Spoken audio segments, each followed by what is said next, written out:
sedangkan remaja sering dibelenggu. Pantamu mudah beli ya, Dinda? Ya, Kanda. Duduk bertinggi di pohon nangka, tak sedar apa jatuh di situ.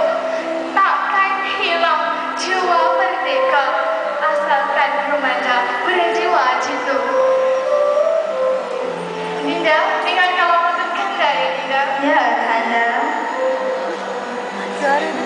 Pemburu membidik ke kiri ke kanan, ternampak ke sini di pohon angsana. Fencer kini demonstrasi jalanan, setiana berpaling berkiblat kemana? Mudah sungguh pantamu, Kanda. Dengarkan ini ya, Kanda. Ya, Dinda. Melangkah di arah ke kiri ke kanan, senarnya kaki memberi isyarat. Demonstrasi jalanan menjadi mainan, lupakan diri berkiblat ke barat.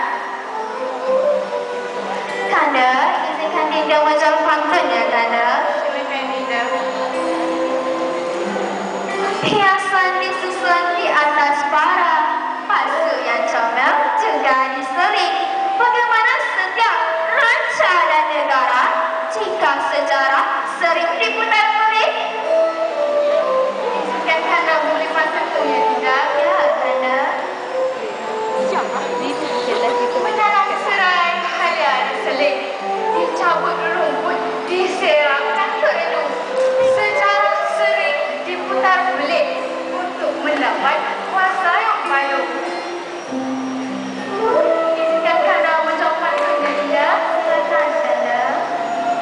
Dah seni silat dipencet, sayang selasih di dalam buai.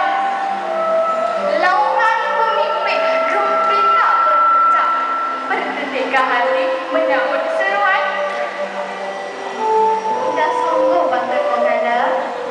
Dengar sama ini ya, Kanda. Ya, Dinda. Sirih dan pinang di dalam buan, disusun atur secara bersilang. Terdetik hati menyambut seruan untuk mencapai negara